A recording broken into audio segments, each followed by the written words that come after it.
Assalamualaikum warahmatullahi wabarakatuh.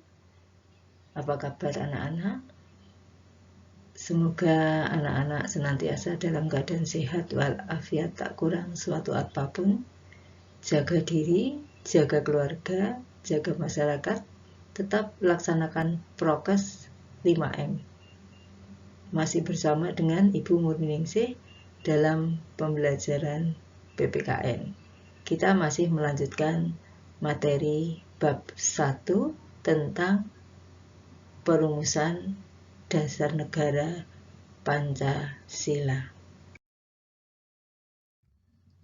Tujuan pembelajaran yaitu menunjukkan semangat komitmen para pendiri negara dalam merumuskan Pancasila sebagai dasar negara. Anak-anak kenal dengan beliau? Iya, pasti anak-anak tahu siapa beliau. Beliau adalah Bapak Bangsa, pendiri negara kita, Republik Indonesia. Perjuangan yang sangat luar biasa yang harus kita contoh. Materi yang akan kita bahas adalah C. Semangat pendiri negara dalam perumusan dan penetapan Pancasila sebagai dasar negara.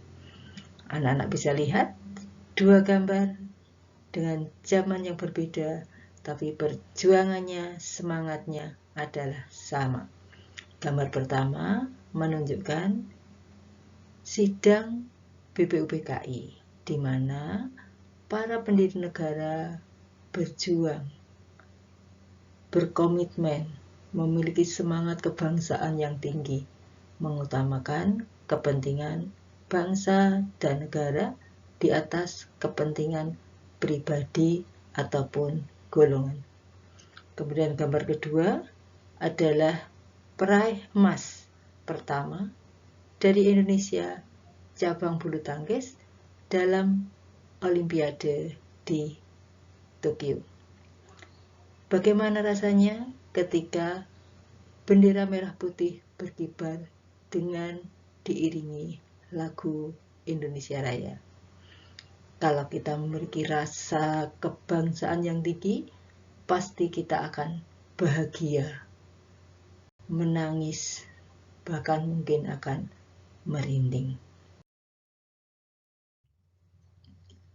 Oke, kita lihat semangat pendiri negara dalam merumuskan dan menetapkan Pancasila sebagai dasar negara.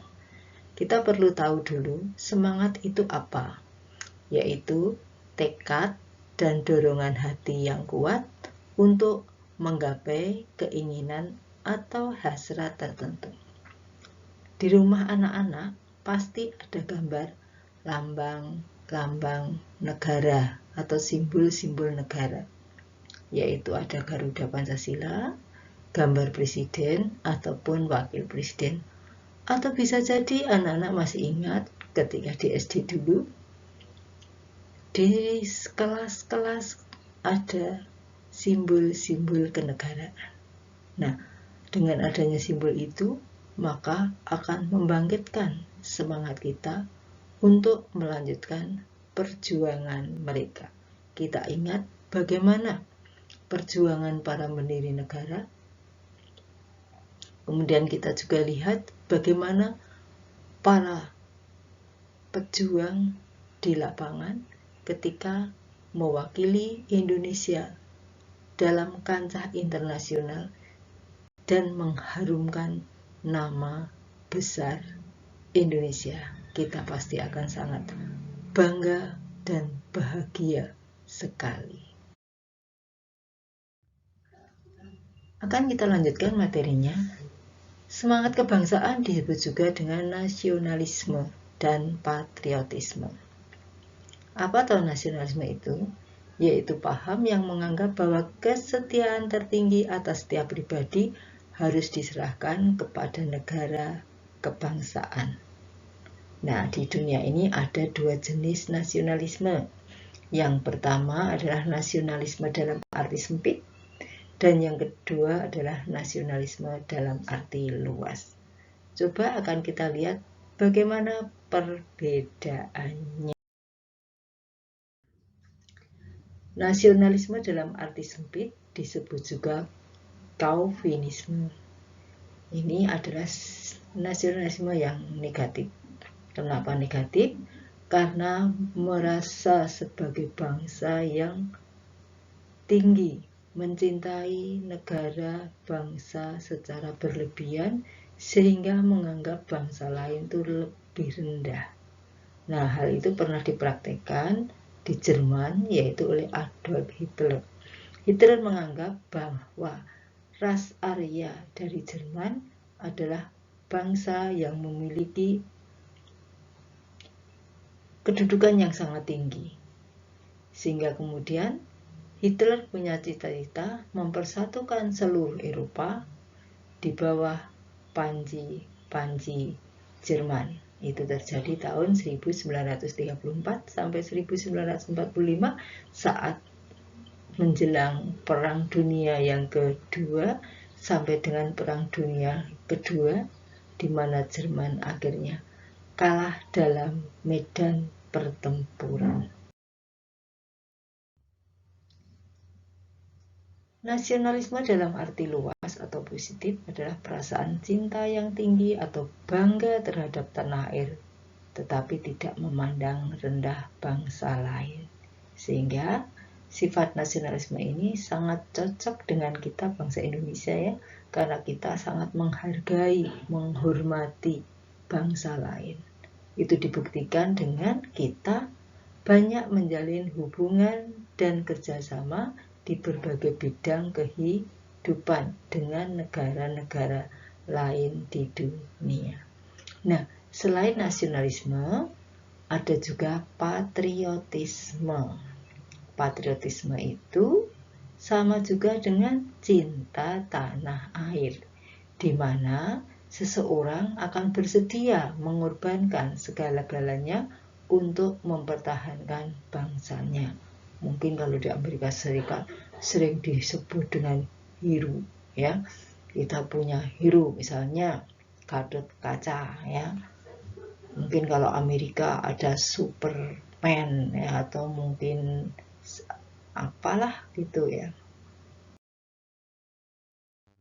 Semangat nasionalisme dan patriotisme harus kita pupuk, jangan sampai pudar. Anak-anak bisa melihat bagaimana mereka, para pemuda, berjuang mempertahankan kemerdekaan. Mereka rela mengorbankan jiwa raganya demi tetap berdirinya kedaulatan negara Republik Indonesia. Anak-anak ingat peristiwa 19 September, insiden bendera di atas Hotel Yamato. Dengan beraninya pemuda Surabaya naik ke puncak hotel untuk merobek bendera Belanda. Padahal di dalam gedung hotel tersebut terdapat pasukan Belanda yang sudah siap untuk menembakkan. Tanpa adanya semangat nasionalisme dan patriotisme, maka mereka pasti tidak akan melakukannya. Dan anak-anak juga tahu siapa Bung Tomo. Ya, Bung Tomo memimpin pasukan melalui radio Republik Indonesia. Dengan suaranya yang lantang, Bung Tomo mengajak, menyemangati para pemuda Surabaya untuk melawan Belanda dan sekutu. Nah, itulah semangat juang 45 yang harus kita teladani. Jangan mudah menyerah. Kita harus selalu berusaha. Insya Allah akan ada jalan.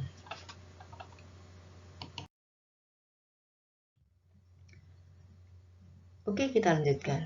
Ciri-ciri jiwa dan semangat 45. Anak-anak bisa lihat. Yang pertama, mencintai tanah air dan mendahulukan kepentingan tanah air. Artinya apa?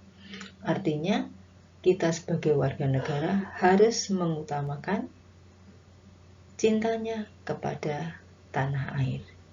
Kemudian ada jiwa solidaritas, kesetiakawanan terhadap perjuangan kemerdekaan.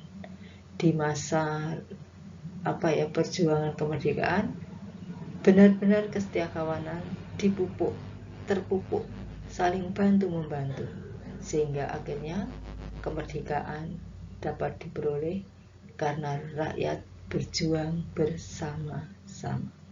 Kemudian jiwa toleransi, menghargai, menghormati adanya perbedaan. Ini akan semakin memperkokoh nasionalisme. Kemudian yang D, adanya jiwa tanpa pamrih. Artinya apa? Berjuang tanpa mengharapkan imbalan balas jasa. Jangan tanya apa yang diberikan negara kepada kita, tapi bertanyalah apa yang sudah kita berikan kepada negara. Dan yang terakhir yaitu jiwa satria, memiliki kebesaran jiwa yang tidak mengandung balas dendam. 2. Komitmen para pendiri negara dalam perumusan Pancasila sebagai dasar negara. Apa komitmen itu? Sikap dan perilaku yang ditandai oleh rasa memiliki, memberikan perhatian, serta melakukan usaha untuk mewujudkan harapan dan cita-cita dengan sungguh-sungguh. Nah, ciri-ciri komitmen seperti apa? A. Mengutamakan semangat persatuan, kesatuan, dan nasionalisme. Anak-anak bisa melihat peristiwa sebelum tanggal 18, ya, ketika utusan dari Indonesia Timur berkeberatan, ya, dengan bunyi dari pembukaan UUD 45 alinea keempat pada sila pertama. Akhirnya Muhammad Hatta bersama dengan 4 orang yang lainnya berdiskusi bahwa sila pertama itu harus dirubah demi persatuan dan kesatuan. Akhirnya atas kesepakatan, maka sila pertama dalam Piagam Jakarta yang berbunyi ketuhanan dengan kewajiban menjalankan syariat Islam bagi penganut-penganutnya dirubah menjadi ketuhanan yang Maha Esa. Artinya apa? Artinya para pendiri negara lebih mengutamakan kepentingan bangsa dan negara, mengutamakan persatuan Indonesia. Kemudian yang B, adanya rasa memiliki terhadap bangsa Indonesia.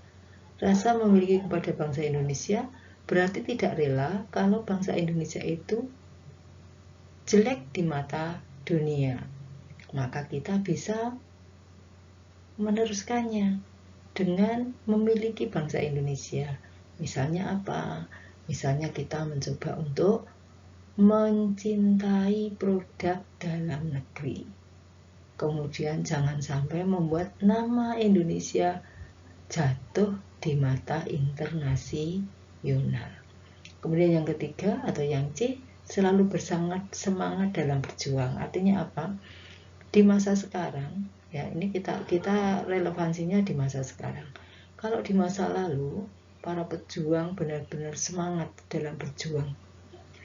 Mereka rela berkorban harta, benda, bahkan jiwa dan raga. Nah, di masa sekarang kita juga harus bersemangat dalam berjuang, apalagi sekarang kondisinya pandemi, ya. Bagaimana kita berjuang? Ya, kita terapkan protokol kesehatan. Kita ikuti aturan-aturan dari pemerintah. Kemudian di masa pandemi kita sekolah daring, laksanakan tugas kalian dengan sebaik-baiknya. Itu artinya kamu juga bersemangat dalam berjuang. Kemudian yang D, mendukung dan berupaya secara aktif mencapai cita-cita bangsa. Cita-cita bangsa adalah masyarakat adil dan makmur. Nah, kita bisa bantu, kita bisa mewujudkannya dengan apa? Belajar dengan rajin, laksanakan tugas dan tanggung jawab kita masing-masing. Insya Allah cita-cita bangsa akan tercapai. Kemudian yang ke-E, melakukan pengorbanan pribadi. Seperti apa pengorbanan pribadi? Misalnya berkaitan dengan jiwa-jiwa sosial. Kalau misalnya ada tetangga kita yang mengalami kesulitan, maka kita bantu.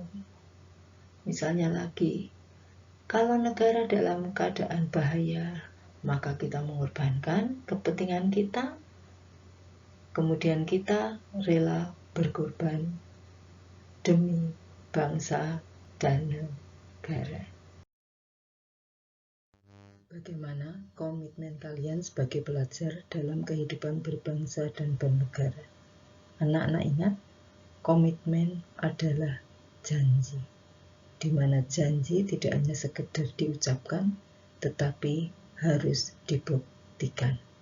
Anak-anak sekarang adalah generasi milenial yang nanti akan menjadi generasi penerus yang akan memimpin negeri ini. Maka dimulai dari sekarang.